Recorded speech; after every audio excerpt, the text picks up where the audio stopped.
ஸ்ரீமதி ராமானுஜாய நமக. போன பகுதியில் எப்படி ராமானுஜர் உடையவரானார்னு பார்த்தோம்.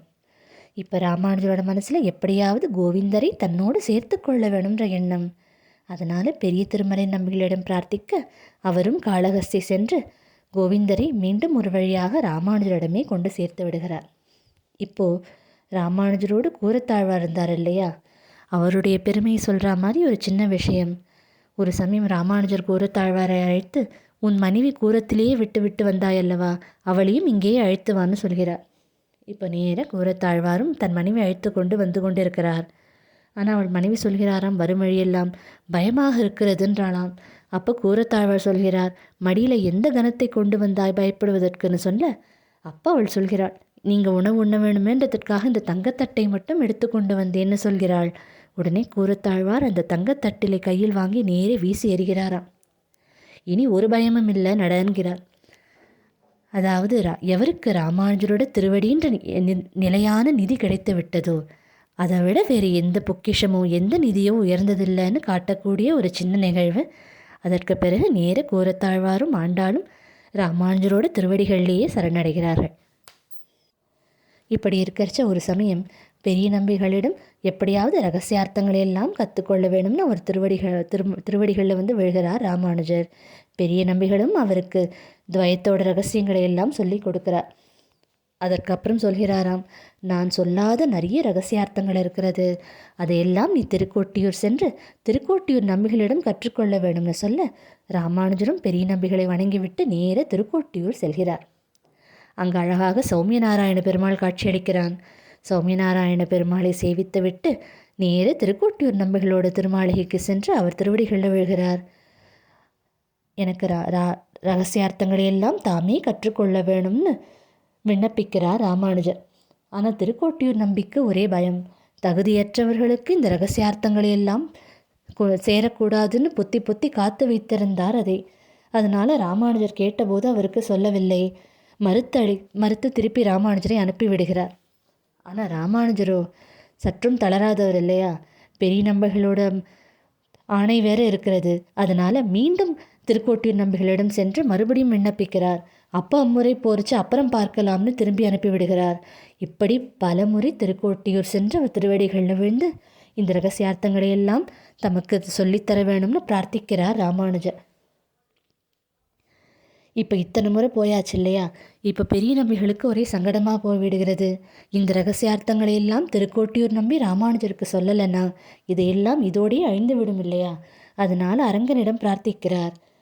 இப்போ திருக்கோட்டியூர் நம்பி திருவரங்கம் வந்து அரங்கநாதனை சேவித்து கொண்டிருக்கிறார். அப்போது ரங்கன் அர்ச்சகர் மூலமாக சொல்கிறாராம், என் ராமானுஜருக்கு ரகசியார்த்தங்களையெல்லாம் சொல்லிக் கொடுன்னு சொல்கிறார். இப்போ பெரிய நம்பிகள் சொல்லியாச்சு, திருவரங்க பெருமானே சொல்லியாச்சு. ஆனாலும் அவ்வளவு லேஸில் கற்றுக் கொடுக்கலையாம் திருக்கோட்டியூர் நம்பி. ஆனால் ராமானுஜர் மனசில் மட்டும் அந்த வைராகியமும் கற்றுக்கொள்ள வேண்டும் என்ற இச்சையும் மட்டும் மாறாக இருந்தது. அதனால் மீண்டும் மீண்டும் திருக்கோட்டியூர் நம்பிகளிடம் சென்று அதே விண்ணப்பத்தை வைக்கிறார் ராமானுஜர். இப்படி ஒரு முறை இருமுறை இல்லை, 18 முறை திருக்கோட்டியூர் சென்று அவர் திருவடிகளில் விழுந்து இந்த ரகசியார்த்தங்களையெல்லாம் தமக்கு சொல்லிக் கொடுக்க வேணும்னு பிரார்த்திக்கிறார் ராமானுஜர். துவாபர யுகத்தில் கிருஷ்ணன் துவாரகையின் மீது ஜராசந்தனும் படையெடுத்தான். கிருஷ்ணனை அழிக்க வேணுன்ற எண்ணத்தோடு 18 முறை படையெடுத்தான் ஜராசந்தன். இங்கு ராமானுஜரும் திருக்கோட்டியூர் நம்பிகளோட திருவடிகளை நோக்கி படையெடுக்கிறார் 18 முறை. ஆனால் இது போர் தொடுக்க வேணுன்ற எண்ணம் இல்லை, அழிக்க வேணுன்ற எண்ணமும் இல்லை, கண்ணனை அடையும் வழி நமக்கு எல்லோருக்கும் தெரிய வேணுன்ற ஒரே எண்ணத்தோடு செய்தார். இப்போ திருக்கோட்டியூர் நம்பிக்கும் ராமானுஜரோட இந்த வைராகியமும் பக்தியும் ஸ்ரத்தையும் மிகவும் கவர்ந்தது. அதனால அடுத்த முறை வரும்போது சொல்கிறாராம், நீ 1 மாதம் உபவாசம் இருந்து விட்டு வா, உமக்கு சொல்லித் தருகிறேன்னு. இப்போ ராமானுஜர் 1 மாத காலம் அன்ன ஜலமின்றி உபவாசம் இருக்கிறார். இப்போ ஒரு சமயம் என்னாகிவிட்டது, இந்த 1 மாதம் உபவாசம் முடிய போகும் நேரம் ராமானுஜர் மூர்ச்சையும் அடைந்து விடுகிறாராம். இப்போ அக்கம் பக்கம் இருக்கும் அடியவர்களுக்கெல்லாம் ஒரே சங்கடமாகிவிட்டது. நோய் தீர்க்க மருந்து வேணும்னு மருத்துவரிடம் போனால் நோயாளியுடைய உயிரையே வாங்கிவிடுவார் போல் இவர் இப்படி செய்கிறாரேன்னு அவர்களுக்கெல்லாம் ஒரே எண்ணம். ஆனால் அப்பவும் ராமானுஜர் மட்டும் கலங்கவில்லை. திருக்கோட்டியூர் நம்பி சொல்கிறாராம், இவர் ஒருவேளை உயிரோடு இருந்தால் நான் சொல்லி கொடுப்பேன் நாளை, இல்லைன்னா நேர ஆளவந்தாரே சொல்லி கொடுக்க போகிறார் அப்படின்னு அவர் சொல்கிறார். ஒரு வழியாக அந்த நாளும் வந்தது. ராமானுஜர் தன்னுடைய உபவாச எல்லாம் பூர்த்தி அடைந்து மீண்டும் திருக்கோட்டியூர் நம்பிகளோட திருவடிகளில் விழுந்து அதே விண்ணப்பத்தை வைக்கிறார். இப்போ திருக்கோட்டியூர் நம்பி சொல்கிறார், சரி நீ நாளை வா, உன் திரிதண்டமும் பவித்திரத்தையும் மட்டும் எடுத்துக்கொண்டு தனியாக வர வேணும், வேறு யாரையும் அழைத்து வராதேன்னு சொல்லி அனுப்புகிறார். ஆனால் ராமானுஜர் தனியாக வருவாரா? முதலியாண்டாரையும் கூரத்தாழ்வாரையும் சேர்த்து அழைத்து கொண்டு வந்தார். இப்போ இதை பார்த்தோன்னே திருக்கோட்டியூர் நம்பிக்கு ஒரே கோபம்.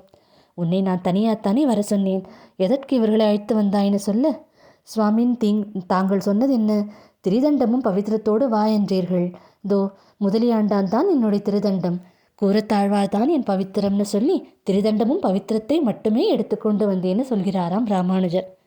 இப்போ இதை கேட்டு திருக்கோட்டியூர் நம்பிகளும் சமாதானம் அடைகிறார். ஆனால் அப்போ சொல்கிறாராம், நான் சொல்லும் இந்த ரகசியார்த்தங்களை எல்லாம் வேறு யாருக்கும் நீ சொல்லக்கூடாது, உன்னுடைய கடைசி காலத்தில் இதற்கு தகுதியானவன் யாருன்னு பார்த்து அவனுக்கு மட்டுமே சொல்லிக் கொடுக்க வேணும்னு சொல்லி, இல்லைன்னா நரகம்தான் உமக்குன்னு சொல்கிறாராம். அதை சொல்லிவிட்டு ரகசியார்த்தங்களை எல்லாம் ராமானுஜருக்கு சொல்லிக் கொடுக்கிறார் திருக்கோட்டியூர் நம்பி. அஷ்டாட்சர மந்திரத்தோட அர்த்தங்களை எல்லாம் சொல்லிக் கொடுக்கிறார்.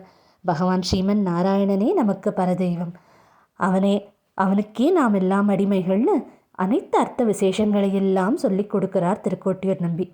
இப்போ இதையெல்லாம் வாங்கி கொண்ட ராமானுஜருக்கு இதற்காக எத்தனை கஷ்டப்பட்டாலும் அதெல்லாம் ஒரு பொருட்டே இல்லைன்னு தோன்ற அளவுக்கு அவ்வளவு சந்தோஷமாம். திருக்கோட்டியூர் நம்பிகளோட திருவடிகளில் விழுந்து சந்தோஷமாக விடைபெறுகிறார். இனி இந்த ரகசியார்த்தங்களை எல்லாம் அவர் என்ன செய்ய போகிறார், கண்ணனை அடையும் மார்க்கத்தை நமக்கெல்லாம் எப்படி காட்டித்தரப்போகிறார்ன்றதையெல்லாம் காத்திருந்து சேவி